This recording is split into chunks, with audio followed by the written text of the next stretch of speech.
Hello and welcome friends, this is Yam Bachauriya and you are watching masters in ethical hacking YouTube channel. तो दोस्तों, आज हम बात करने वाले हैं एक बहुत ही इंपॉर्टेंट टॉपिक के बारे में। आज हम जानेंगे सैटेलाइट हैकिंग्स को लेकर, क्या ये पॉसिबल है, अगर हाँ तो कैसे हो सकता है। एंड इवन अगर आपके माइंड में क्वेश्चन आ रहा हो तो प्रैक्टिकली तो बिल्कुल आपको प्रैक्टिकली भी मिलेगा, लेकिन उससे पहले हमें ये सोचना चाहिए कि ये वास्तव में पूरी जो प्रोसेस है वो है क्या, इसके लिए किस तरह की डिवाइसेस की ज़रूरत होगी, वास्तव में सैटेलाइट्स क्या होते हैं, इनकी रेंज क्या होती है, कैसे डिटेक्ट करते हैं, कौन से सॉफ्टवेयर से हम कर सकते हैं, क्या एंड्रॉयड फ़ोन से हो सकता है या हम एक नॉर्मल कंप्यूटर का इस्तेमाल करके ये काम कर पाएंगे। तो ऐसे सारे सभी सवालों के जवाब के लिए ये वीडियो शुरू से एंड तक देखें एंड होप बहुत ही इंटरेस्टिंग वीडियो ये होने वाला है। तो चलिए शुरू करते हैं। सबसे पहले हम बात करते हैं लाइक सैटेलाइट क्लासिफिकेशंस की, लेकिन उससे पहले मैं आपको बताऊंगा एज ए जितने भी लोग हैकिंग की दुनिया में जिन्होंने कदम रखा है उनकी एक जो सोच है बहुत एक लिमिटेड सी होकर रह गई है। वेबसाइट्स, विंडोज़, सीसीटीवी कैमराज या फिर ज़्यादातर लोगों की जो सोच है उस सोच के अकॉर्डिंग अगर हम हैकिंग की बात करें तो उसमें सिर्फ व्हाट्सअप, फेसबुक सबसे पहले निकल के सामने आता है। तो दोस्तों, that is not just simple trick. Hacking का मतलब ये सारी चीज़ें नहीं है। हैकिंग मतलब एक बहुत ब्रॉड कॉन्सेप्ट है। ये कॉन्सेप्ट देने का मेरा एक मकसद ये भी था कि आप अपनी जो नॉलेज है, अपनी जो थिंकिंग है उसे दूर तक ले जाएं। सोचें कि ऐसा भी पॉसिबल हो सकता है। अगर मान लीजिए आप किसी भी सैटेलाइट पे अपना कंट्रोल बना सकते हैं तो सोचिए कि मतलब कितनी बड़ी बात ये हो सकती है। इवन मूवीज़ के अंदर आप लोगों ने कई बार देखा होगा कि किसी भी हैकर ने मूवी का जो ब्रॉडकास्टिंग चैनल था उसे हैक करके और सारी जगह अपनी जो न्यूज़ थी वो अनाउंस करवा दी। तो क्या ये कैसे पॉसिबल हो पाया? Because of satellite trekking and because of satellite hacking. तो डेफिनेटली ये बात तो क्लियर हो जाती है कि ये पॉसिबल है। तो उससे पहले हम ये जानते हैं कि वास्तव में सैटेलाइट्स होते क्या हैं। सैटेलाइट्स कोई भी मानव निर्मित एक ऐसी चीज़ हम कह सकते हैं जो कि पृथ्वी की कक्षा में चारों तरफ चक्कर लगाती है।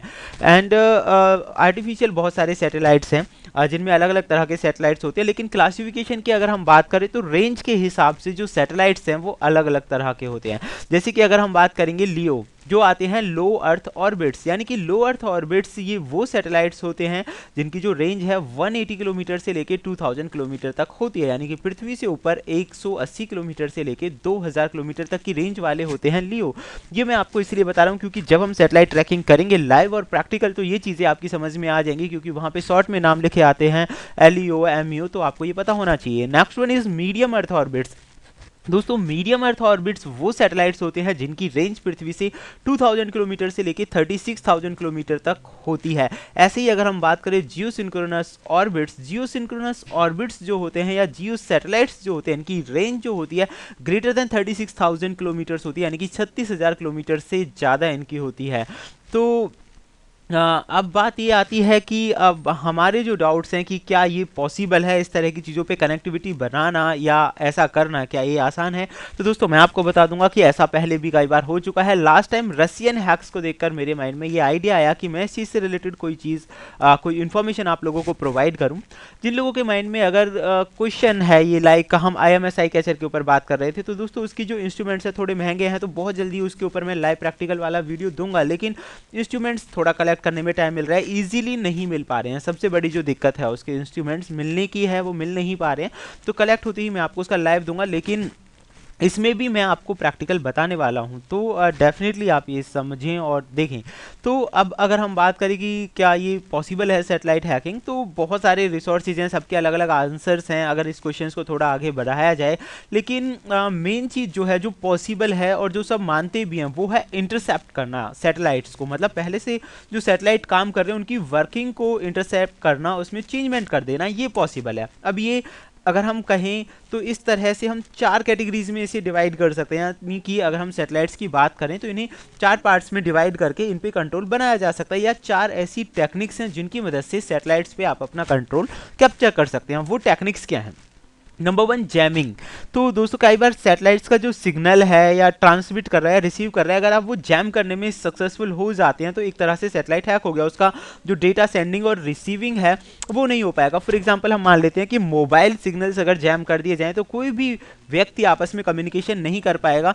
इस तरह की टेक्निक्स को कई बड़े जो युद्ध हुए हैं वर्ल्ड के अंदर, वॉर हुए हैं, तो उनमें भी इसका इस्तेमाल किया गया है। तो जैमिंग अपने आप में एक बहुत बड़ी स्ट्रेटजी है। Next one is eavesdrop. Eavesdrop मतलब किसी भी तरह से सैटेलाइट के सिग्नल को ट्रैक कर लेना या फिर उसमें से जो डेटा सेंडिंग और रिसीविंग हो रहा है उसे जान लेना। ज़्यादातर जो पुलिस वाले हैं या फिर सीक्रेट एजेंसीज जो करती हैं कि डेटा जो ट्रांसमिट हो रहा होता है वो उसे सुन सकते हैं, that is called eavesdrop. Next one is hijacking. जैसा कि नाम से पता चल रहा है सैटेलाइट हाईजैकिंग, जो कि रसिया के अंदर, जैसे मैं अभी बात आपको बता रहा था कि रशियन हैकिंग के अंदर ऐसा हुआ था। देन हाईजैकिंग मीन्स पूरी तरह से उस पर अपना कंट्रोल बना लेना, किसी भी जो सिग्नल ट्रांसमिशन है, जैसे कि मैंने टीवी वाला एग्जांपल आप लोगों को दिया था कि टीवी पे कोई भी चीज़ प्रोड्यूस करवा देना, इंटरसेप्ट करना एक तरह से। और कंट्रोलिंग का यहाँ पे मतलब है पूरी तरह से कंट्रोल करना। अब पूरी तरह से कंट्रोल करने के लिए आपके पास स्टेशन होना चाहिए। तो जो हैकर है वो क्या करते हैं, किसी भी सैटेलाइट्स को सिग्नलिंग के ज़रिए ये एहसास कराते हैं, जैसे कि अगर हम बात करें स्पूफिंग की, जिसमें फेक यूज़र बन के उसे एहसास कराया जाता है कि वास्तव में जो है रियल से ही उसकी बात हो रही है। तो कंट्रोल बनाने के लिए इस तरह की ट्रिक का इस्तेमाल करते हैं हैकर्स। देन नेक्स्ट वन अगर मैं बात करूं, लाइक ये पूरा डायग्राम है, इससे आप थोड़ा समझने में आपको थोड़ी आसानी होगी। आप यहाँ देख सकते हैं कि नंबर 1 जो फेस है हमारा, यहाँ पे इसकी जो शुरुआत एक नॉर्मल ऑफिस से ही होगी, जहाँ पे एक जो हैकर है उसने कंट्रोल बना लिया है ऑफिस का मेन जो सिस्टम है, जिसकी मदद से वो सैटेलाइट से कम्युनिकेशन या इंटरनेट जो है वो सैटेलाइट से कम्युनिकेशन कर पाता है। फेज 2 में अगर आप देखेंगे तो यहाँ आपको पता चलेगा कि सैटेलाइट का जो ब्रॉडकास्ट है, जितना भी कॉल और कवरेज एरिया हो रहा है, तो इसे हैक करने के बाद, सिस्टम को हैक करने के बाद वो सीधा सैटेलाइट से कनेक्ट हो जाता है। अब सैटेलाइट से कनेक्ट होने के बाद the next step is command and control server. तो इसका तीसरा स्टेप है जहां से इसे कमांड दी जा रही है और कंट्रोल किया जा रहा है सर्वर को, वहाँ से इसकी वर्किंग में इंफॉर्मेशन सेंड करना। और आप ये स्टेप बाय स्टेप समझ सकते हैं, इसमें 1 2 3 4 5 लिखा हुआ है और इस तरह से वो मैसेजेस देंगे और सारा जो वर्किंग है एक हैकर उस ऑफिस से ही कंट्रोल कर पा रहा होगा। And this technique was used in Russian hacks, जिसके बारे में मैं अभी आपको बता रहा था। इसी टेक्निक का इस्तेमाल किया गया था रशियन हैक्स के अंदर। तो that one is just amazing. अब हम इन स्टेप्स को थोड़ा और क्लियरली समझ लेते हैं कि क्या ये कैसे कर सकते हैं। अगर आप एक नॉर्मल बिगनर हैं तो क्या आपके मन में ऐसा कुछ आ रहा है, लेकिन मैं आपको बताना चाहूँगा ऐसा आप इजीली नहीं कर सकते, और करेंगे तो इलीगल है, तो आपको ये करना ही नहीं है। Just for information, just for positive work, अगर मैं कहूँ एजुकेशनल पर्पज़, तो आपको उस चीज़ की जानकारी होना कि ऐसा भी पॉसिबल हो सकता है। That's why I made this video, इसीलिए मैंने ये वीडियो बनाया है।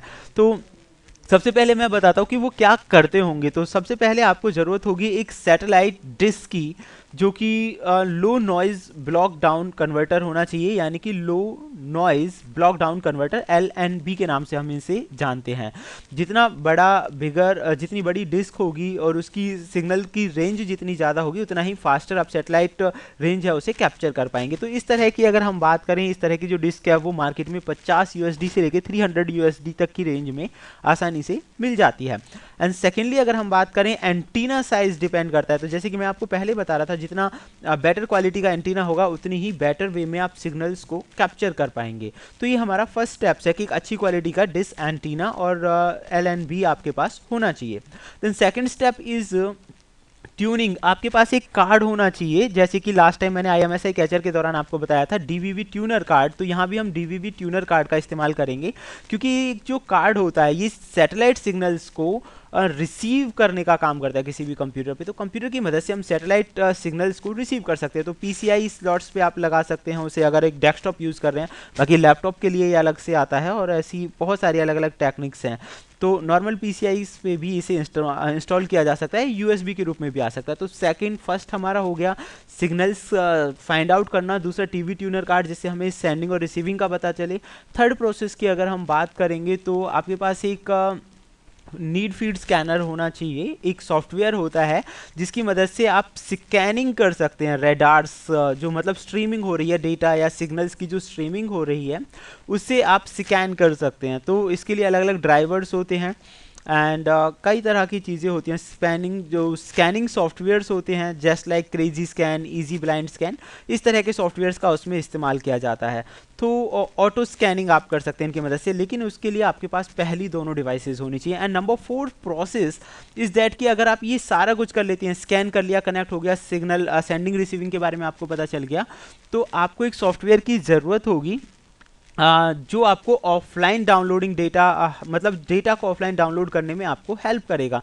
जैसे कि आपकी लाइव रेडियो स्ट्रीमिंग्स हो गई, वीडियो स्ट्रीमिंग हो गई, सैटेलाइट और इंटरनेट की इंटरसेप्टिंग सिग्नल्स के लिए हो गया।